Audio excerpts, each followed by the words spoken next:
The automobile is one of the most important inventions that revolutionized the modern world. In America, the rich history of car culture runs deep as technology continues to shape the future of the industry. Jason Stein, former publisher of Automotive News, is here to share the stories of people passionate about cars, from industry leaders and innovators to car-obsessed celebrities. Buckle up as Jason takes you inside the boardroom, onto the track, and around the bend on Cars and Culture on SiriusXM Business Radio. Welcome to Cars and Culture. I'm Jason Stein. It's been an incredible 2023 on this show. We hit our 100th episode this year. We've had an Indy 500 winner on the program 10 days before he won the Indy 500. We've had singers, car designers, CEOs, marketers. John Oates of Hall & Oates was on the program talking about his love of cars. We welcome back Tony Fadell, co-creator of the iPod, iPhone, and Nest. We had film producer and car guy Rick French in the midst of his movie production in Malta. NASCAR's Kyle Busch talked about retirement. Former F1 boss Otmar Zafnauer talked about his forced retirement at Alpine. We introduced the world to NASCAR up-and-comer Hailie Deegan, and then the world talked about her. We talked hairstyling and tequila with Paul DeJoria, founder of Paul Mitchell and Patrón. What a year, what a collection of cars and culture. If anything, our introduction to more than 130 guests, actors, CEOs, comedians, movie producers, racers, has highlighted what we thought to be true. The car world is filled with fascinating people from all walks of life. And they all have one thing in common. They care about the automobile. They're passionate about the automobile. Throughout this journey, the stories have been rich and the personalities have been dynamic. For this final week of our Best Of episodes, we'll highlight several key interviews from this past year, pulling together clips from some of the best. And in this episode, you'll hear from Alexis DeJoria, as well as her father, Paul DeJoria, in two separate interviews. Alexis is an NHRA racer. Her father, of course, is the co-founder of Paul Mitchell Salon Products and Patrón Tequila. They're just a microcosm of the stories told on Cars and Culture each week. We hope you enjoy them as much as we enjoy reliving them. Now, my conversation with Alexis DeJoria from August 31st. I started by asking Alexis about her father's reaction to her desire to get into racing from the start. Was she nuts? No. She says she was just wild. No, because I was always the wild child of the family. Yeah. Yeah. Riding motorcycles, skydiving, snowboarding, just driving fast, just anything, anything and everything. Your mom always thought you had a death wish, didn't she? She did. She actually said that. She's like, you have a death wish. I'm like, no, I just like to experience life. I like to live life. My dad said that's the life of the eagle. You have two choices in life. You can build a nest and at the top of a mountain and have to go through rain, sleet, and snow to find your food, or you can live like a clam at the bottom of the ocean and wait for things to come to you and live life, quiet and scared in a little room. He goes, what type of person are you going to be? Dad, I'm the eagle for sure. Well, he was the eagle too, though, wasn't he? Yes. In a different way. And that can sometimes, make things a little bit hard on yourself. But I think everything that I've been through have really shaped me, molded me into the person that I am today. And driving these cars is a mental sport. You've got to be mentally strong. It is physical for sure. But when you're up on that starting line, you have to clear your head completely and focus on your job, the task ahead, one step at a time, not too far ahead. You don't want to even think about what just happened. If you do a bad burnout or whatever, you get in a fight with your, somebody, you got to just clear your head and be in that moment, or you're going to get left on. And I've been on both sides of that. Yeah. Well, or you're in Englishtown, New Jersey, and you receive a bit of a different thrill than you may have expected. And after doing a 5.55 second run and 260 miles an hour, you go down again. And your two parachutes detach from the rear of the car just past the finish line, and you end up in the safety catch net. Yes. Yeah, that was Top Alcohol Funny Car. And we had, at the time, Frank Manzo and us were kept going back and forth, setting the new track record or the new national record. Which of course he took away. But for a while there, we were back and forth. It was pretty awesome. But we had won the round. We had just ran our quickest time and our fastest speed ever. And I mean, every run that weekend was so great. We kept doing better and better. My parachutes ripped off the back of the car as soon as they opened up. And Englishtown is one of the shortest shutdowns from the finish line to the sand trap. Not to mention, Scott Kalita lost his life there in Nitro Funny Car, and countless other drivers. So it kind of had this vibe of, tragedy. But anyway, when the parachutes did rip off the back of my car, it opened up. They were welded to these tabs on the rear end of the car, and it opened it up like a can opener and sprayed rear end lube all over my brakes. So at that moment, I had at least slowed down 100 miles an hour. When the parachutes blossomed, it slowed me down that much. But with alcohol funny cars, we don't have as much downforce as the nitro cars. So you really rely on your brakes and your parachutes. Well, I had nothing. It all went out the door. So I pretty much just accepted the fact that I'm going in the sand really, really fast. And I everything that Bob Newberry had taught me, everything that I learned over the years, just, line yourself up in the middle. And as soon as you cross from pavement into sand, let go of the steering wheel and, hold on like this, because if it flips, just there's so many things. And it's kind of funny how that your brain slows everything down, like that fight or flight mentality. And I remember lining myself up in the middle, and I'm still hauling ass. I'm going about 150 miles an hour. And I remember seeing one of the track guys where the turnoff is going like this, like, oh yeah, just keep going straight. And I just remember going to myself for a quick second, like, yeah, no doubt. Like, of course I'm going to go straight. I got no options here. I mean, it sounds crazy, but I kind of was like, I had a quick second of like, duh. Anyway, I was hauling ass. I went over the sand. I didn't even touch it. Went through 2 of those nets, and then 4 rows of those giant plastic sand-filled barrels. And then finally it stopped. Wow. And from the motor plate forward, thank God, the chassis just curled up over the engine. But if I would have hit at any other angle, I may not be sitting here talking to you. So that was a godsend. Got out completely unscathed. Uninjured. Yeah. Wow. The G-forces, a couple hours later made me feel like I was 90 years old, like my whole body hurt. But I was fine. I had no injuries whatsoever. I got really lucky because the next race there, we didn't have a backup car. Alcohol cars don't usually have backup cars. So we had to rebuild from scratch. And the next year we went out and raced at Englishtown.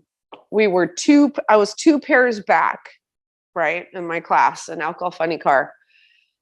And car goes down there, goes to the end, and he doesn't make it. His name was Neil Parker. Wow. And yeah. And so they took us all off the track. Nobody was saying anything. And when no one says anything to you, it's bad. When they're not saying anything, giving no information.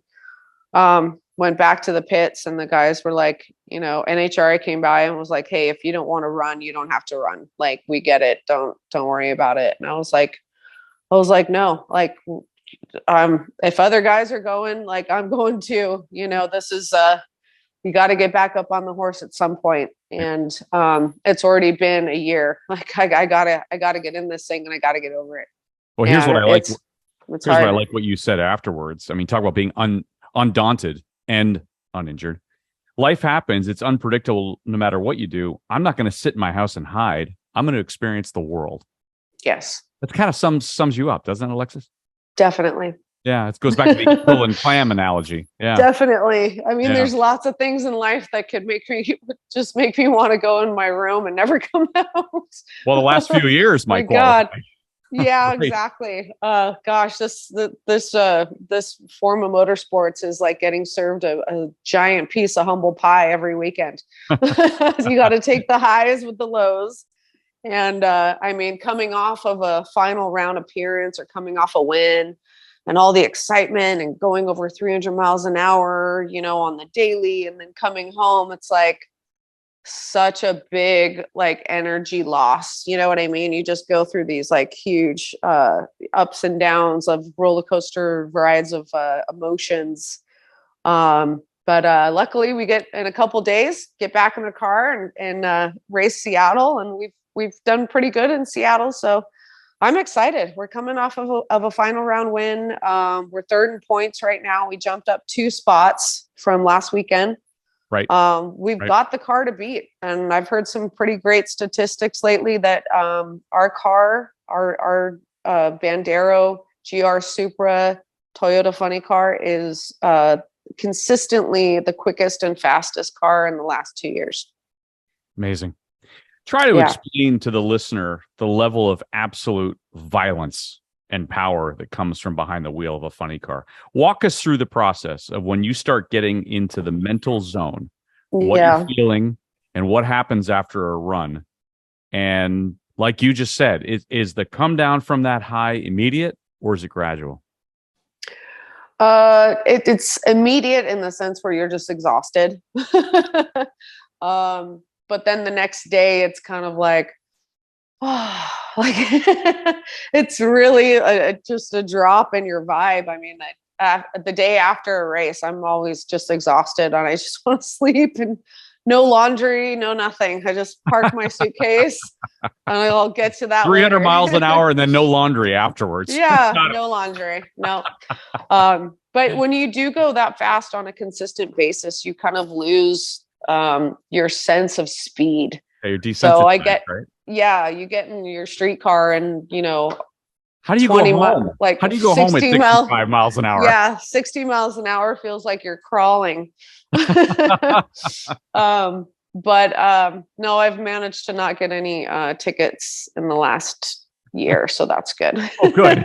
Yeah, Because I can imagine that you would peel out of doing better. out of the racetrack and go, well, I'm only going 150. I don't know what the big deal is. Yeah, I try not to. I mean, leaving the track, I feel a little deflated, and I sometimes if I don't have to drive, I won't. And my boyfriend thinks that's just fine because he feels safer when he doesn't like it when I drive too much, because I just drive fast, and even if we're not in a hurry, it's kind of like I just drive to get there. It's like, Yeah. stop and smell the roses. We're not at the track anymore. Calm it down. But take us right inside the car, and you're getting ready for the lights to turn, and you're locked in. What's the mental state? Do you go through the same routine every time? Every time. Consistency is important, and having the same routine every time. That way you don't forget anything. You don't miss any stops. It is a very much a mental sport. So I have the same routine with like going down to which glove I put on first, which boot I've put on first, right boot first, left boot first. It's something I've always done. I get suited up. When I put that helmet on, it's game on. And I said at the last race, I made some comment like I get road rage. I turn into like just a monster. Like, it's really intense. Or like and you just like a dragon that's on that Yeah, right foot of yours, exactly. right? Tattooed on that right Exactly. foot. Yeah. Yes, exactly. But you become one with the race car.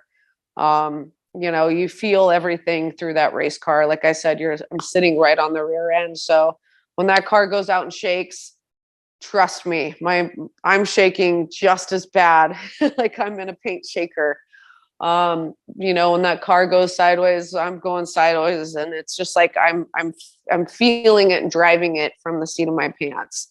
And when these cars go out and spin the tires or shake, and it's race day and you got to pedal that car, that's probably the most violent thing you could do, because it's like having a bunch of starts. You know what I mean? It's like leaving the starting line over and over again every time you come up off that throttle, even though you're probably going 300 or 2 miles an hour, 200 miles an hour out there. When those like tires lose traction, it's almost like you feel like you're stopping, and then you've got to let it calm down and make sure you're still pointed straight, and then you gun it again. So it's like a bucking bronco, and thank God we have chin straps. Probably snap my neck.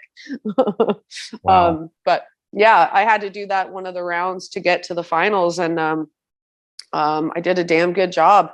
I couldn't get off the starting line to save my my ass, but up there, I had cans of oxygen to try to bring my oxygen levels up. Yeah, in Denver, because it's so high up, and getting acclimated to that to a mile above sea level. Usually I go up and I'll hike Red Rocks. I dragged my boyfriend up there this weekend. I said, "Come on, this is the last time. You got to come with me." But it was beautiful. Like I said, we're really going to miss that racetrack, and hopefully the Bandemiers do end up building another racetrack in Denver, because we love racing out there, but nothing will ever replace Bandemier Speedway up in Morrison. Did you ever want to drive anything else? Yeah, I do actually. I love off-road racing, like trophy trucks, and those kind of cars, pro lights, Baja or something. Baja, or the closed, like the smaller tracks. But I love the desert racing, all those kinds of cars, rally cars. I love that. So I don't know. I've been talking about going to the rally car school, just to try it out. Le Mans, maybe endurance. Yeah, right. That's a lot of money. It's a little. Well, that's a little Toyota's got a good team. Yeah, they do, but that's not my wheelhouse. So yeah. I don't think I'll be getting a call anytime soon to be driving one. I don't know. They might hear the program. Do you enjoy watching other kinds of racing? Oh, I love it. I love all forms of motorsports. We have the COTA Circuit of America's racetrack here Formula in Austin. Mm-hmm. So we go out there. I love watching MotoGP, NASCAR, off-road. Yeah. I mean, I love all forms of motorsports. Love the competitive nature of it, don't you? I do. I love that. I love the speed. I love the mental aspect of it. And, these are elite athletes, they have to be in shape, and you use your brain. Like it's a lot. It's big time. When you're done with those, like you're just completely spent mentally and physically. What's your fitness regime? How do you stay in shape for what you do? I work on eating really healthy, for the most part, especially when I'm at the racetrack. Lots of water, lots of proteins. And then when I'm home, I have a trainer that I train with, 3 days a week, 2 days a week, depending on how much time I have at home. We do a mixture of, weights and, cardio and all that kind of stuff. So, and then a lot of work with my arms and wrist work to strengthen my wrists. So got these little lady wrists. So I gotta, work extra hard to get them strong enough to wheel that beast of a car. Yeah, no kidding. When you think about all of the different types of drag cars that you've been in, what's your favorite? Nitro Funny Car. Okay. Yeah. Easy answer. Nitro Funny Car. There's nothing that compares to that. I loved racing Alcohol Funny Car because it was so exciting. And I think like a lot of people consider those to be the hardest cars to drive, next to a Nitro Funny Car. And it is, it really did prepare me for what I do now. So the transition from Alcohol Funny Car to Nitro Funny Car was a lot easier than Super Comp Dragster to an Alcohol Funny Car. I had a couple years where it was like just really, it was tough. It was really tough. And then being like one of the only females, having the family name, there was a lot of expectations of, well, she's never done this before, she's going to fail, and people, all eyes are on you. So you've got that extra pressure to succeed. and you've got to quiet the noise. That's the best stuff I could give to anybody trying out, for the first time, is like, you just have to quiet the noise, because you're going to have haters when you do good or bad. And it's something that you just got to keep believing in yourself and persevere. You've said that you love the fact that there are more women competing in NHRA drag racing than any other motorsport. Yes. And there's still not that many. In the sportsman categories, there's a ton. The pro ranks, there's a handful, but yeah, we're more than any other motorsport for sure. And there's a whole movement now, as you've seen, into NASCAR and yes, other forms of driving. We've had Samantha Tan on this program, who's trying to make her way up through the racing ranks as well. But it's like NHRA has been at the front of this whole revolution. Yes. Why is that? Why is that? Is it because of Shirley Muldowney? I was about to say that. I believe it's because of people like Shirley Muldowney. She not only opened the door, she blasted the door open, won championships, wouldn't take no for an answer, and I think if there was someone like that, like her in NASCAR or F1, I mean, I know it's still very much a guy's game out there, but luckily we had someone like Shirley Muldowney that really, really made the way for us. A lot of strong female competitors.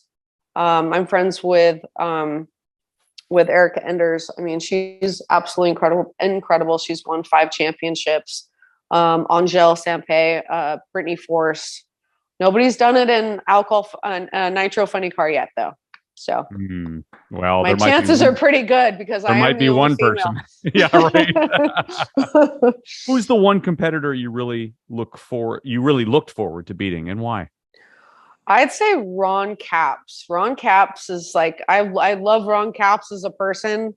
We're buddies, but man, that team, I mean, he's the reigning champ. Anytime we go up against that team, it's like, oh man, they are a thorn in our side. It is so hard for us to beat them. We can do it, and we will do it. But he's definitely won more races than I have beaten him. So he's one of them. Matt Hagan, probably, but Ron Capps definitely is at the top of that list. Wow. An inspiration for you beyond Shirley. Are there others who are just as inspiring? Oh, definitely. Who comes to mind? God bless her heart, Bunny Burkett. She's no longer with us. She was the first female to win a top alcohol funny car event in a national top alcohol funny car event for females. And she was awesome. She was so supportive, like throughout my alcohol career and into Nitro. And what a great lady. Wasn't bitter, wasn't jealous, had no jealousy. And she was just really, really supportive and so awesome. Del Worsham, he's another one of my, people that I look up to, and he's my mentor, my co-team owner, my crew chief, my buddy. But him and Jeff Arend really helped me in my early years of Nitro Funny Car. I look up to them. John Force, he signed my license, my Nitro license, so that's pretty cool. It's been a great ride, and I've been able to work with some incredible people. Yeah, you just mentioned some incredible names. As parents, Alexis, we want what's best for our children, obviously. Does your daughter want to follow your solidly planted right foot into racing? She kind of did when she was younger, but more so on the NASCAR level. She wanted to race sprint cars and then go from that to NASCAR. And I was supportive of it. I was like, yeah, cool, whatever. If you're really serious about it, you got to learn the ropes. You got to do what your mom did in NHRA. And she understood that. But at the same time, she was also riding horses, and she's kind of like a horse whisperer, so to speak. And she was riding English. And then when we moved out here to Texas, she started riding Western. She was doing cutting. She wanted to do barrel racing. I mean, she has no fear when it comes to horses. Wow. So she kind of dove more into that, and lost her drive to to race in anything else. But yeah, that was kind of it. And I never pushed her to be a race car driver just because I'm a race car driver. I would never do that. And that's not how my family, that's not what we do. We inspire, we want you to do what makes sense and what you believe in, and that's why I think my dad to this day is still like, you wanted to do this, you proved yourself and you're doing it and you're successful at it. So I feel like I've made it in that sense, and I've made my father proud, and that's something that, for a girl, that's so important, to make your family proud and have that support from my mom and my dad. You should have told your daughter that she had to go into hair care and tequila. That would have been yeah, right. Well, she does. She has a great routine, great beauty routine, one that I don't have. But then again, I'm not here to be a beauty queen. I'm here to be a Nitro Funny Car driver, and we get dirty. If you weren't the Nitro Funny Car driver, what would you have pursued, Alexis? Wanted to be a fighter pilot when I was about 5. Yeah, I was going to say astronaut, but yeah. That was, well, actually I wanted to. That's the one thing I did try to push her at. I was like, don't you want to be a fighter pilot? And then you could be, an astronaut. She's like, no, Mom, that's your dream, not mine. She's like, I have other aspirations. So yeah, there goes that. Yeah. Or you could have been one of those Red Bull skydivers who takes motorcycles off of planes or something with parachutes. Oh, right. Yeah. Maybe a Tom Cruise appearance in Mission Impossible. Hey, I could be a stunt woman. Yeah, that could be good. Final couple of things. Thanks to Wikipedia, we learned you have a fondness for water towers. You've helped to preserve the Eagles Court water tower. Yes. And that's an interesting bit of philanthropic work. How did that come about? And do you have and support other philanthropic endeavors? I definitely do. I'm on the board of my family's charity organization, the Peace, Love, and Happiness Foundation. And there isn't anything that we don't support as far as charities go, from homelessness to environmental to human trafficking, which is a huge deal right now. My dad just produced the Sound of Freedom, which is out in the movie theaters right now. It's #1 in the box office. It's based on a true story, or it's basically a true story. So that's really incredible. But we have a very wide range of things that we support. Another thing is the mobile loaves and fishes out here in Texas. It's a huge plot of land where we basically built like small houses. It's like a community of self-sufficient, has its own chicken coop, has its own gardening and metal workshop and all that kind of stuff. And it's very cheap housing for homeless people that that do have the ability, that want to change their lifestyle, that want to do something. So it helps get people off the street and back into society. And that's something that we're very, very proud of. And we hope to progress into other states and other cities with this. What a wonderful. And yeah, definitely. And another thing is the Sea Shepherd Water Conservation Society. Paul Watson, my dad donated, we donated from Peace, Love, and Happiness Foundation, donated one of their ships to help conserve our beautiful, beautiful beasts of the water, the whales, the dolphins, and baby harp seals. I've been on some of those missions as well, but we're very much into environment and just helping society as a whole. So is there a movement to go to an electric nitro dragster then? No. In order to that is a no. Believe it or not, nitromethane is a fairly clean burning fuel. Yeah.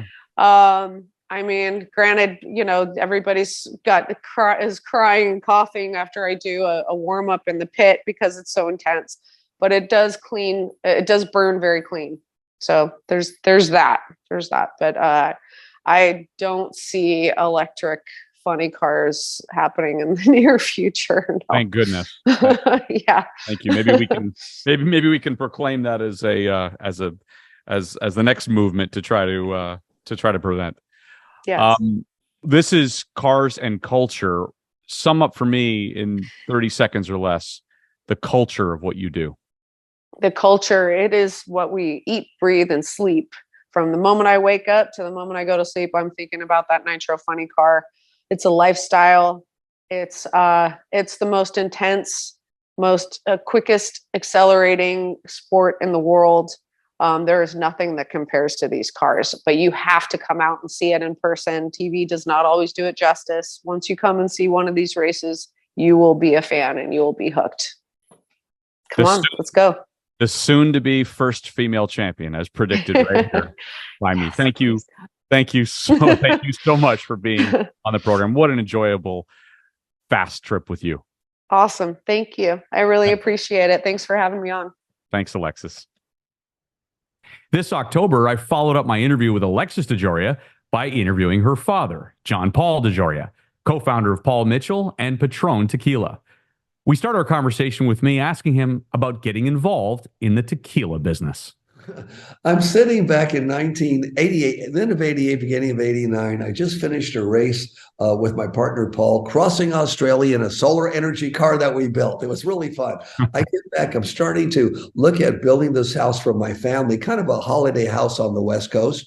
And my builder said, you got to meet this guy named Mark Crowley. He's a good fellow. He lost his money. He's going bankrupt in the hospitality business, but he's a really good architect and designer. I met Martin and said, let's start a business. Niche. Martin goes to Mexico. He buys pavers. He buys building supplies, brings them back to architects for their model homes or sells it to restaurants at a very low price from Mexico, furniture, all these things. After 1 year, we're doing okay, but not so good. So we're sitting at my house at that time and we're sipping tequila. We were going to make margaritas. So, well, let's have a shot first. And it was one of those that you kind of hold your breath on. I said, Martin, next time you go down there, find out, because you're on your way down to buy some stuff for this place we're going to be building. Now we're in early 1989. Martin, go down there and see what they drink, bring back a couple of bottles. And Martin did. They were just nondescript bottles, and it was smooth as anything I've ever tasted. In fact, it was as smooth as. He says, but JP, I met this guy named Francisco Alcaraz that can make it smoother. I said, show me. He brought back a bottle. I said, that's it. I don't know anything about this business. You don't either. So I'm going to buy 1,000 cases, which is 12,000 bottles with this guy's formula. And Martin found these bottles made out of recycled glass. That was the same bottles they use today in Patrón. And then we used recycled paper in order for the packaging and everything else. So I thought this fits into my category. We came back to the United States with it. Nobody wanted to buy it because it was $37.95 a bottle retail. It costs a lot to make. In those days, the average tequila was about $5. The expensive one was close to $15. So they said it's the best in the world. No one would take us on. Finally, we find a person that only sold wine. We talked him into it. I said, if we could get you Spago's restaurant, which was the #1 restaurant in Southern California, and Bar Cantina, if we get you them as customers, would you take it? Even with 1,000 cases, anything. You could be our exclusive distributor. We'll hold you sales meetings. They said, okay.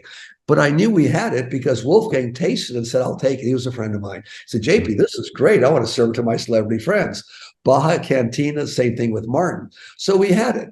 After 1 year, they only sold 1,000 cases. We had to let them go. We took on Jim Beam. Jim Beam, a big distributor, we would put them in the middle. So we had a middleman. They would sell to the big distributors who would sell to the retailers and the clubs and the restaurants. And we thought, whoa, Jim Beam, this is good. After a couple of years, they came to us and said, guys, I know we're only doing 12,000 cases a year now, but I got to tell you, the most you'll ever do is 20,000 cases. You have the best tequila in the world, but it's too expensive. Now it's at $39.95 a gallon. I mean, a bottle from 37. It's just too expensive, guys. So we dropped them. We took on Seagram's. Seagram's took it to 70,000 cases a year. We were happy, but we knew we could do better. So we went to court with Seagram's and paid them. We paid them money, which they justified, but should have received. We paid it to them. We paid them a lot of money, even took out a loan to pay the money and took it over ourselves. Well, that little company that was never supposed to do 20,000 cases a year maximum. When I sold Patrón about 5 years and 6 months ago, I think with Patrón alone, we were doing about 3,500,000 cases, plus the other brands we had, the biggest ever in the history. So with that in mind, I realized that, number one, this is a wonderful area to be in. And of course, I had a 5-year non-compete, which was just up this last April. That's why I joined my girls. So I started Bandero before I left Patrón. But they said, you can keep it, JP, but you can't. You have to give it to anybody or sell to somebody. You cannot compete or even do anything with it for 5 years, which I did. I would do that if they didn't even ask me to do it in writing, just out of respect for the money they gave me. And hence, back in the tequila business now again, my daughters took it over with my son, and then I got back in again just in the last couple of months. And I can just say this: Patrón is one of the greatest brands in the world, and I'm building definitely another great brand. So I'll have two of the world's greatest brands. Did Clint Eastwood or Tom Cruise and Vanilla Sky help the trajectory? Oh, Clint! I'm glad you mentioned Clint. And oh my God, and even Cher. Clint, if you got time for a quick story. Of course. Okay, Clint calls me up. This is Patrón's couple years old. I just meet my wife, Eloise, who's my wife now.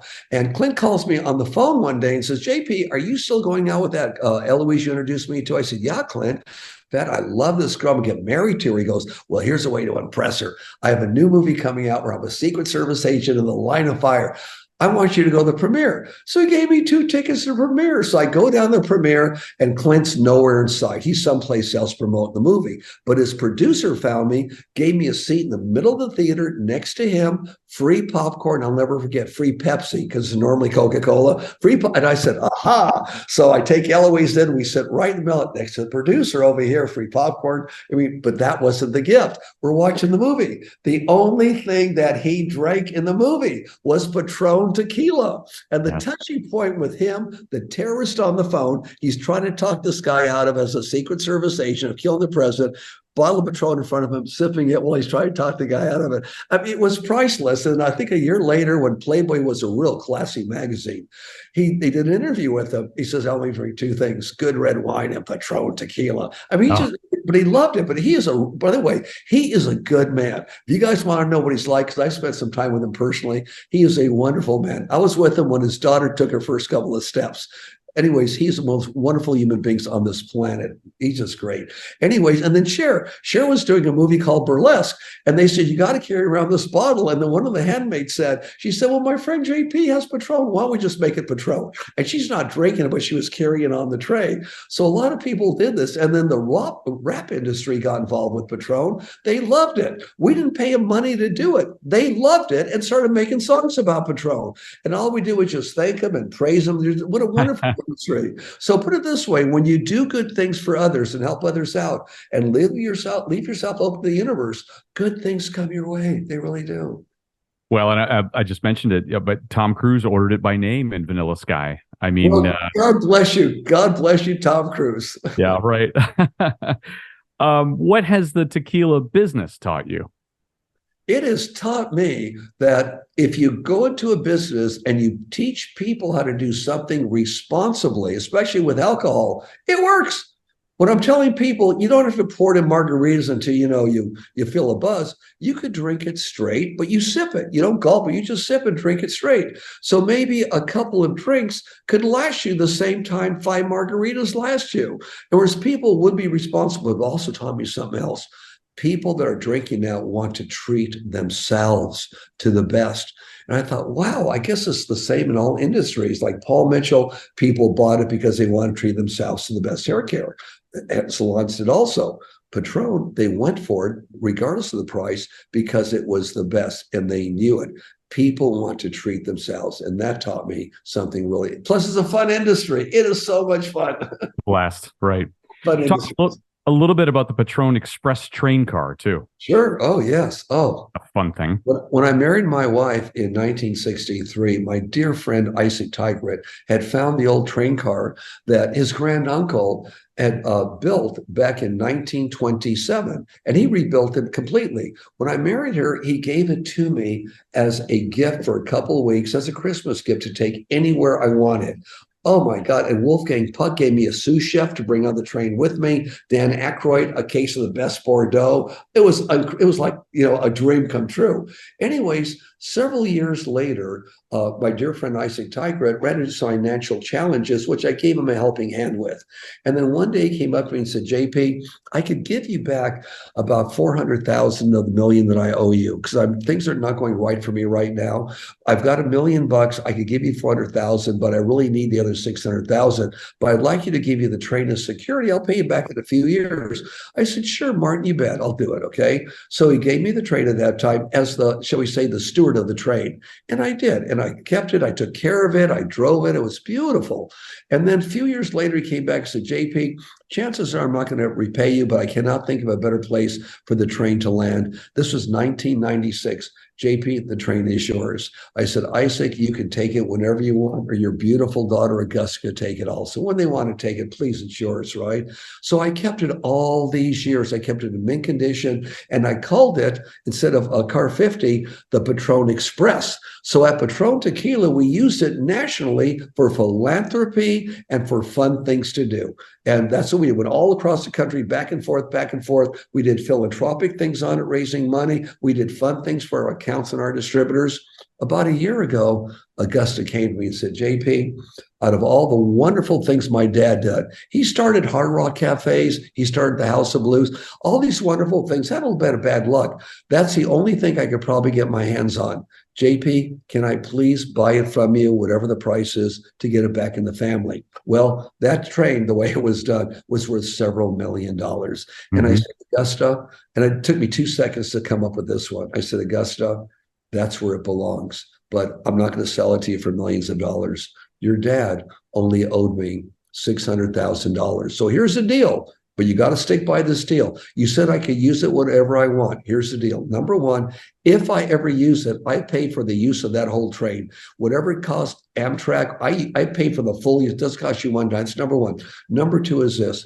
Augusta, that $600,000, you have forever to pay me back. You pay me back whenever you can. It doesn't have to be a year, 6 months, 10 years. You do whenever you can, honey. You're doing something so special. It take you 100 years. I really don't care. It's meant to be here.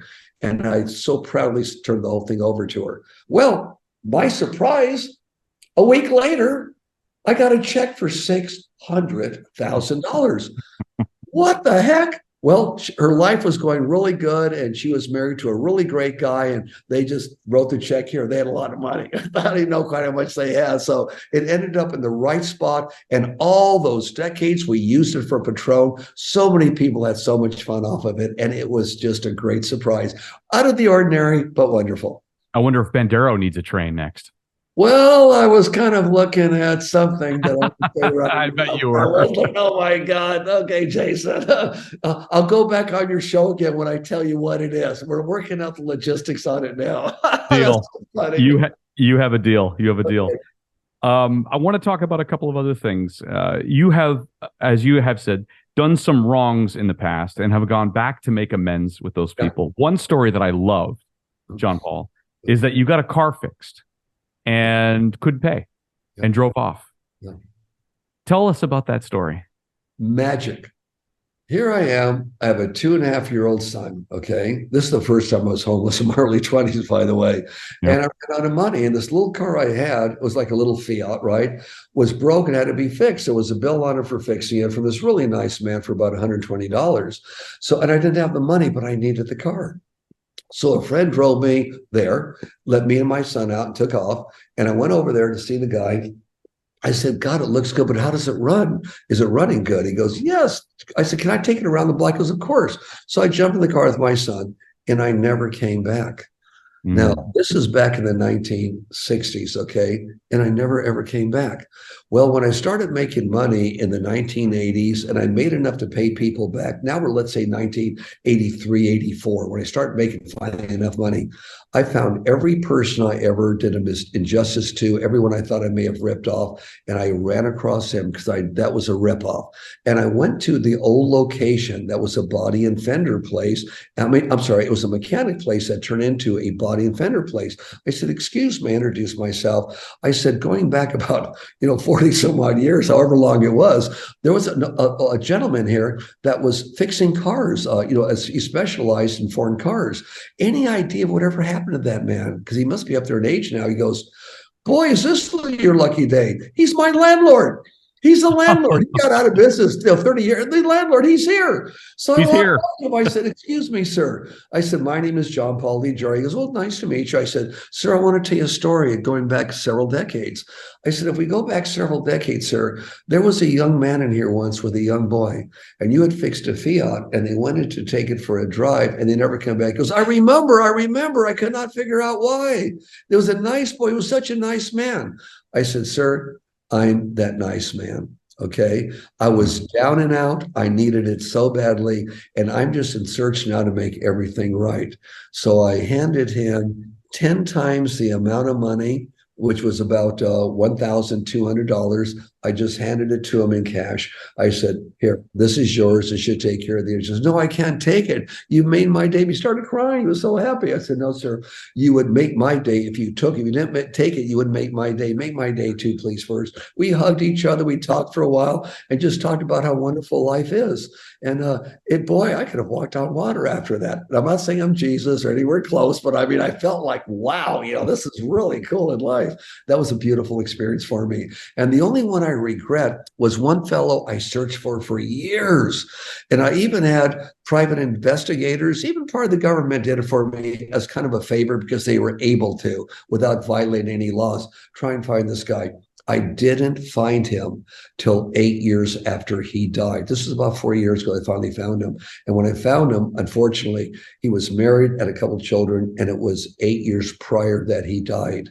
I mean, I want to say, Michael Davenport, I'm so sorry for everything that's happened between you and I. We were the best of friends. I was in the wrong. You were not. I'm deeply sorry. I want to buy you a car. What would you like? It's your choice, right? That was my only regret. I didn't get to him enough and quick enough. But I got to everybody else that I ever did anything wrong to, and I made it right one way or another. Well, goosebumps on the radio here. So the thing for the goosebumps and for your audience is this. If there's anyone you wanted to say, I'm sorry for doing this to you, or I regret doing this, first forgive yourself and forgive them, but tell them now. If there's anyone you truly love, tell them now, I love you so much, because you never know when it's going to be too late. Go ahead and do it. Jeez. In 2011, John Paul, you signed the Giving Pledge. Yes. You joined a fraternity of very well-known billionaires committed to donating at least half their fortunes. That's correct. Tell me a little bit about your decision around that. You bet. As in life, I started making money to be able to pay my bills on time. And that was a big thing for me. I could pay my bills on time, right? And I started making money, and I made so much money. It was like, wow, I love contributing to various causes. Like, I'm probably one of the biggest contributors to homelessness. I help build communities for the medical centers. I mean, really big time, because I was there, I know it. So I got a phone call from Warren Buffett. And says, John Paul, I got over your number. I've heard that you're just giving for years to all these causes and just giving, trying to help them out. And, you're doing very well in life right now. And my God, this is wonderful. Bill Gates and I want to invite you to a small dinner. There'll be 12 of us there. It'll be in Dallas, just north of your town. Please come up. I thought, oh, what the heck? I never met Warren before, never met Bill. So we came on up to listen to what they were doing. And what they were doing was what I was already doing, giving to people with an end result. We don't give the money away. We don't say, here's a giveaway. We don't give people hands out. We give them a hand up. Whatever we do must have long-term results is what we look at. And that's how we do it. I said, guys, this is so easy for me to do, because what the pledge is this. We pledge during our lifetime or after we die, or a combination of the two. We'll take half our wealth and give it back to make the world a better place to live. Most of us are doing it now while we're alive, and a big hunk after we die. We're doing both, most of us, right? It was perfect. So once a year we go to meetings, and in the meetings, we don't try to hustle anybody for our charities or anything else. It's just a group of billionaires that get together. Most everyone's a billionaire. There's a couple in there that aren't quite billionaires, but they will be. I think there's about 170 of us right now, mostly Americans. So for those people out there that say that 1% take their money, give it to us, spread it out. Bad words, okay? Know that there's over 170 of us that made it, but know about what it's like not to make it. And we are giving so much. I mean, I'm giving millions away. Not only my companies, but my own little family foundation gives away millions every year. We're giving back to help people get a hand up. We're not only helping people that are homeless, like Community First, which is in Austin, Texas, as part of Mobile Loaves and Fishes. We're creating things. We created wood shop, metal shop, auto shop, even an entrepreneur center. And they're saying we're homes, 2,000 homes will be created. We have 500 now for homeless people to give them a chance. And you're saying, well, why are you doing all these shops? They're homeless. They don't want to work. I may have put $1.5 million into an entrepreneur center there for them. But in the first 18 months, homeless people, they learn crafts, jewelry, painting, art, ceramics, and some were artists to begin with. In the first 18 months, they sold almost $200,000 worth of crafts. They made.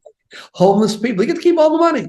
And some of it to get betterness. One lady, for the first time in her life, she's 65 years old, bought her first car. It was a used car, but a darn good one. Her first car in her whole life. So it's helping the able, that a lot of them are able, had a bad break. Maybe they ended up in a wheelchair, had a bad break, but we're helping all become more able. Now, when you do that, you're contributing to, let's say, the universal force and God's work. You're contributing to making other people better. I just did a film that I was the executive producer on. It's a runaway success. It's been out there now since the 4th of July, all about child trafficking. Unfortunately, babies like, 6, 7, 8-year-old kids being trafficked for sex.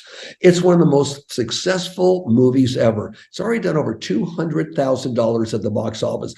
Some theaters didn't want it. No, it's too controversial. Don't show that. We don't want people to see that. But it's true. We want to show you how we busted an entire ring. It's true. It's all over the United States and the world. And there's a lot of politicians and a lot of high-priced people out there that are involved in this stupid thing, buying God's children. God's children aren't for sale. This movie exposes it all. So all of a sudden, people would tell people they'd buy tickets for other people to come and see it. They couldn't afford to see it. And it was just revolutionary. And it's just now coming out of the theaters. It'll go to streaming. And now it's going to go to at least 23 countries in the world. So Congratulations. People to do things like this to make people better off. And when I invested the money, I gave them the money to start off with this. Hey, here's the first $1 million. Go for it. I didn't do it to get any money back. I got it to get a message out. We had no idea we'd make money off it. Not a clue. Every dime I make off of it is to go back to something to save children. Every dime. One final story about when you were a child. I want you to tell the story of your mother and the Salvation Army kettle and the dimes. So proud of Mom. It's got me started. We had a deadbeat dad. My mom was an immigrant. She came over on the boat from Greece, and we didn't have any money. My father at that time was in the military, and this is the 1940s, but a deadbeat dad. So I didn't have a father before I was 2 years old. They divorced, and it was just my mom, my brother, and I. And my mom was one of the wonderful ladies on the planet.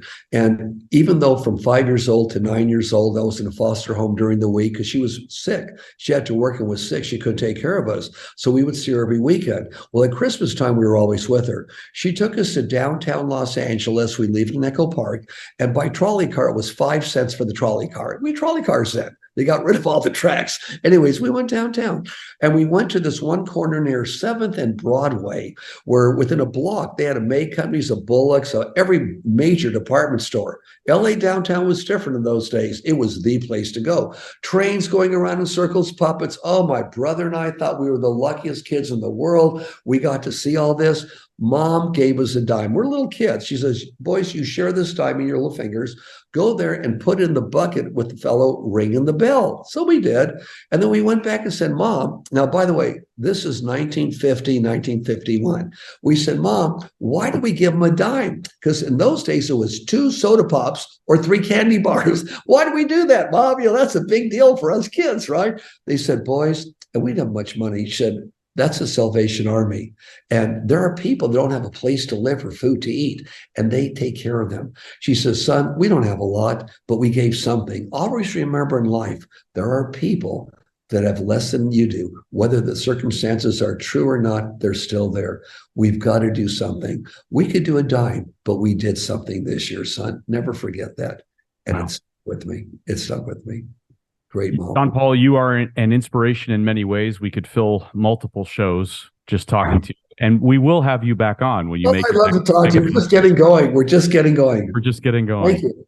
Thank you for being on. Thank you for being on Cars and Peace, Culture. love, and happiness to your group. Thank you so much. I really appreciate it. I'll get you that bottle of Bandero. Let us have your address. Okay. Thank you. Thank you so much. Bye, guys. Thank you. Thank you all. That's our brief look back at some personalities this year on Cars and Culture. Thanks for listening to the program. You can follow us on LinkedIn and Facebook, as well as on Instagram and X.